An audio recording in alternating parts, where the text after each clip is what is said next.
It's Dugan Ashley. Hey, how's it going? Dugan the Zogbane Ashley here. Oh boy, if you stand on a Rothschild flag for 2 seconds, you are going to get so many boomer rage comments. It's very offensive. You silly Zog boomers, when you're on there typing away with your computers, they're talking to me about being sympathetic to jihadis and not being patriotic. Bro, I've fought jihadis in the Middle East. What have you done? If you didn't deploy in the GWOT, if you haven't snatched people out of their beds during raids and been shot at by enemy, if you've never seen your opposition that you're fighting dissolve overnight practically, and all that it took was a couple of briefcases of cash getting passed out, if you've never seen a bunch of KIA and WIA and then all of everyone's hard work goes away like that and they hand it over and say, good job, pat you on the back and send you home, if you've never seen that, then you have no realistic conception or idea how warfare works, especially modern warfare. And you're going to complain and whine about how I don't support sending Generation Z to become Persian fertilizer. If you've been there, I care. I'll listen to what you have to say. You've got the right. But these Zog boomers, like, this stuff is outrageous. You flipping people have no call to come in here and talk trash to me. You're traitors. If I had my way, which you're lucky that I don't, because you'd be facing a wall. There is no such thing as dual loyalty. You're either loyal to the United States or you're loyal to Israel. There's no in between. You are not going to convince me to send 18-year-old kids once again to the Middle East to fight Israel's enemies for them. If you want to support the Israeli project, the Greater Israel Project, where they're expanding, later on they're going to have to take portions of Egypt and Jordan and Syria, and it's just going to keep on going. If you want to be a part of that, then you should enlist and go fight. And then when you do it, you should stay there and not come back. Zog boomers. They're worse than British sympathizers in the Revolutionary War, I'm sure. Much more annoying, at least. Energetic America.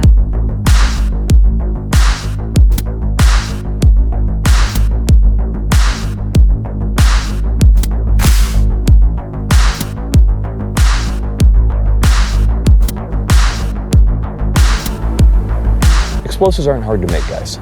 Accelerate. Okay, this is Advanced Explosive Design Part 2. This is Pyrovalence, a dedicated video. That means that this is going to be academic, so if you don't want to do any math, this probably isn't the video for you. If you want to know how to make balanced explosive compositions that give you maximum energy out of the composition, or pyrotechnics for that matter, but we're going to discuss how to calculate proportions. There is a Part 1 in the library, Advanced Explosive Design 1. That video goes into specifics about what's going on with electron exchange. It's going to explain all of that in depth. I'm not going to do that in this video. We're just going to be moving past that to the next steps of how to efficiently use this stuff, especially in the field. There's going to be a field focus here. The best examples of pyrovalence are going to be in John Conkling's Chemistry of Pyrotechnics. I would recommend that book to anybody starting out in explosives or pyrotechnics. The latest editions are best if you can find them. They are floating around. They're PDFs floating around online, so you can find them. But the book is excellent. It's really going to give you a solid overview of the topic. One of the things I'm going to do is throw up on the screen here. These are charts from the book, and it's just kind of handy to have in the video because when you're dealing with this topic, you can reference those. Here's a table for common elements that are used in pyrotechnics and explosives. Then we've got some tables that are going to be common fuels and oxidizers. Okay, so you can pause the video, reference those charts. They're really handy. Let's just get straight into it. The first most common operation that you would want to do when using pyrovalence is just simply balance some kind of fuel and some kind of oxidizer. What is a fuel and what is an oxidizer?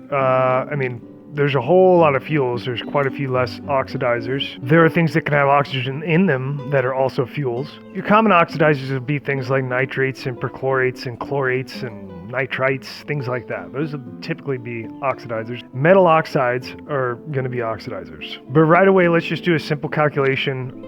Let's balance a composition of potassium perchlorate and titanium. So the first thing that you will do is write out whatever your identifier is so you don't get mixed up. KClO4. That's going to be my potassium perchlorate.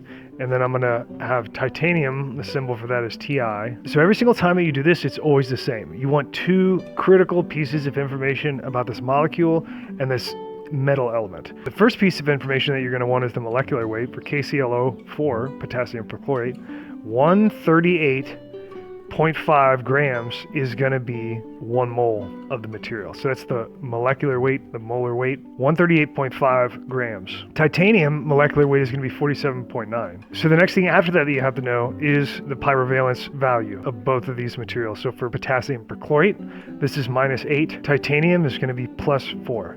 Anytime that you have a plus, it's always going to be a fuel. That's what identifies it as a fuel in the pyrovalence system. If you have a negative number, that is going to be an oxidizer. So potassium perchlorate was -8, titanium is +4. If you're not tracking how to get those numbers, you can watch the first video, Advanced Explosive Design 1. But the way that -8 comes from KClO4 is based off of the constituents in there, potassium, chlorine, and oxygen. And the number of them all together gives a pyrovalence total of -8. Titanium is just a single element, so it's +4 all the time, because if titanium got burned and it became oxidized, it would become titanium dioxide. That would have O2 on the end. O in pyrovalence is -2. So -2 times 2, that would be -4, right? Titanium's +4. You have to have a balanced metal to the oxide, so +4 to -4. So titanium is +4. So for balancing a composition for maximum energy output, this is all the information that you need.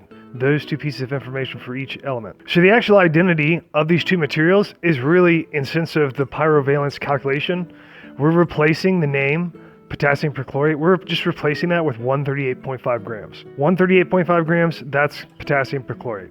47.9 grams, that's titanium. So the next step is to write that out. We're going to have 138.5 plus 47.9, and now we're going to do multiplication. We're multiplying the pyrovalence number, but we want to reverse them. We're going to switch them. So the +4 for titanium is going to go over here in front of KClO's number, which is 138.5. Now the sign of the number for this, for the purposes of pyrovalence calculations, you just discard it.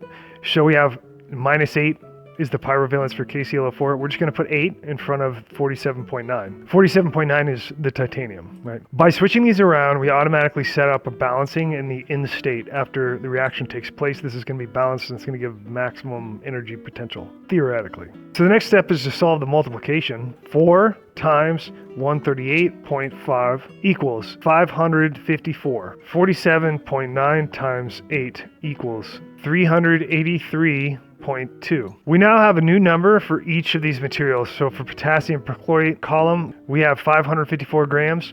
For the titanium column, we got 383.2 grams. We're going to add those together and get a total of the composition in grams. Equals 937.2 grams.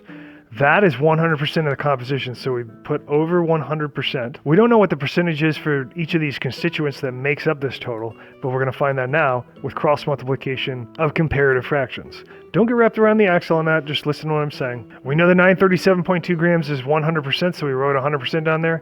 We need to know what the percent is of 554.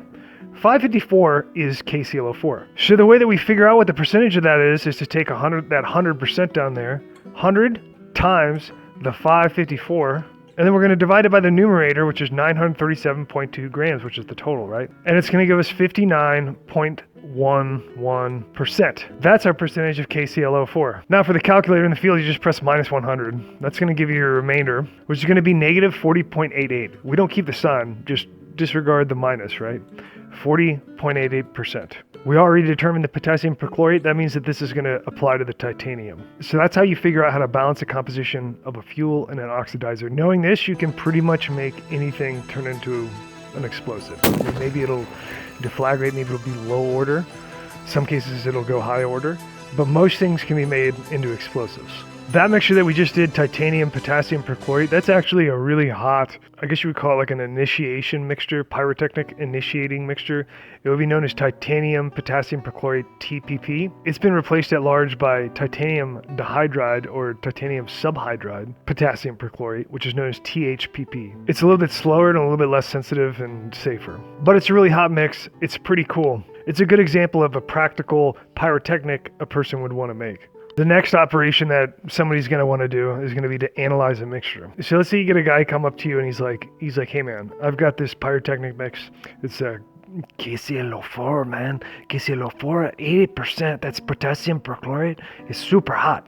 And then I got the titanium, it's a 20%. 20% titanium. So 80% potassium perchlorate, 20% titanium. Comprende, vato? And then after that, you're like, why am I talking to this Mexican guy? Just kidding. Potassium perchlorate, 80%, titanium, 20%. That's your mix you want to analyze. So you write it out, KClO4, titanium, and now you're going to do a matrix column on the left. So you're just going to have categories of data that you're going to pull on this to analyze it. The first one that you're going to do is just what you already have, the information you've already got, weight of the comp, right? So W, that stands for weight. 80%, right, is what we said of potassium perchlorate and 20% of titanium. Well, when you're doing an analysis, if you have a percent fraction like that, then you would just assume, for simplicity, that's 100 grams. So you would say 80 grams of potassium perchlorate, 20 grams of titanium. The next category that you're going to need is molecular weight. That's just like what we did before. Potassium perchlorate is 138.6 grams per mole, but we'll just put grams here.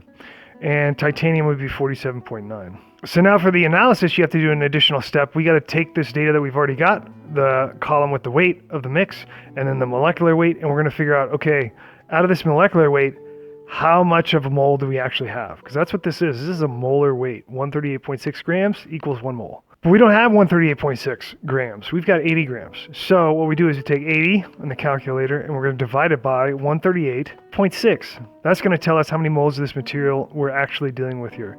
So for 80 grams, you've got 0.57 moles. And this category is moles, obviously, right? That's what you would label it as. For the titanium, we've got 20 grams and we're going to divide it by the molar weight of 47.9.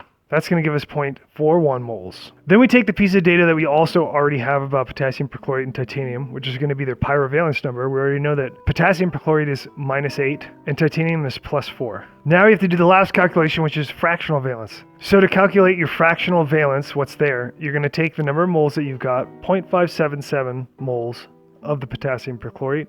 We're going to multiply that by -8.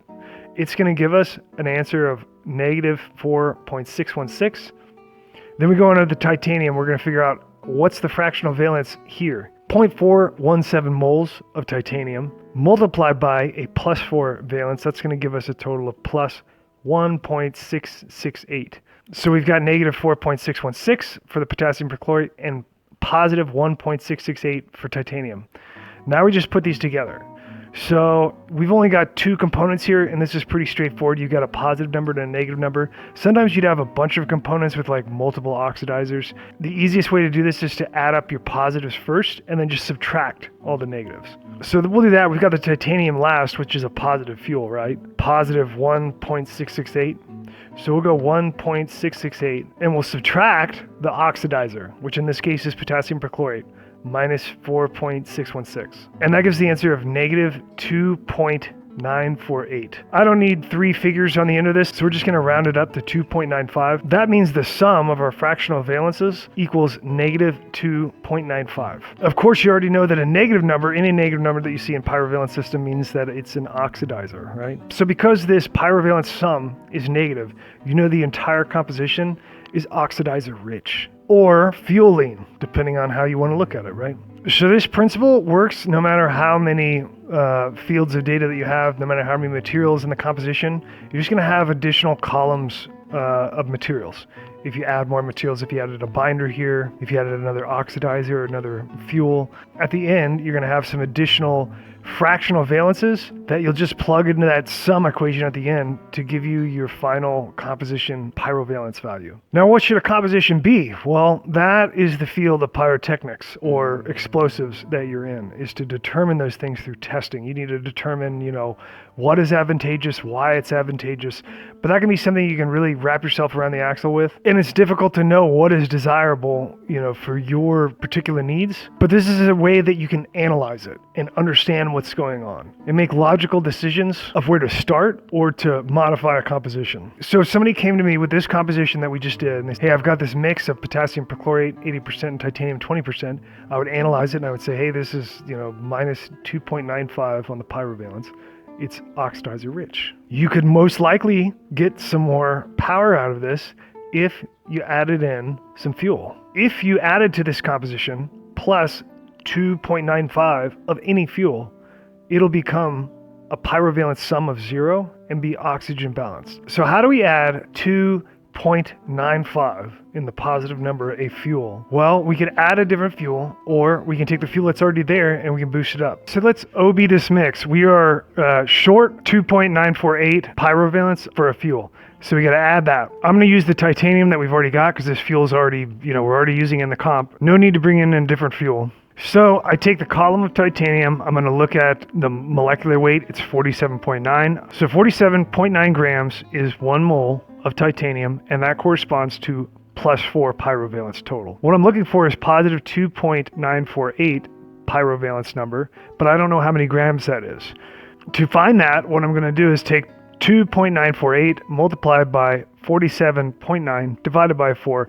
That's going to give me 35.302. 35.302 is grams. This is the grams that you have to add to what's already there. You already had 20 grams. That's what we started with. We're adding 35.302. Now it's 55.302 grams total of titanium. At that point, you now have an oxygen balanced mix. You could go through and double check this if you want. It's oxygen balance. But there is one problem with it. You'll notice that you are no longer in a percentage weight proportion here. Because you're adding an additional weight of titanium, it's going to throw off the total, right? You're no longer at 100 grams. You're now over that. So let's figure out what the new total grams of this comp are. 80 grams of the potassium perchlorate plus 55.302 grams of the titanium. 135.302 grams is the total composition weight. That means it's 100%. Let's take the amount of titanium, 55.302, and let's figure out what percentage that is. To do that, we're going to multiply 55.302 times 100 divided by 135.302. The answer to that is 40.87. That is the percentage of titanium precisely. The next operation is to just subtract 100, 59.126, which is the percentage for potassium perchlorate. The mixture is now proportioned out into weight percentages, and you're oxygen balanced. You got it all set up. You can go back and you say, "Hey, Pato, I got a new comp for you. Super hot, it's OB. It's got so much oxygen available. It's got so much fuel available." I'm just playing around, having a good time. I gotta have a good time when I'm making these videos too. You know what I'm saying? And this stuff gets boring making you guys videos. And I'm gonna have to deal with your darn comments.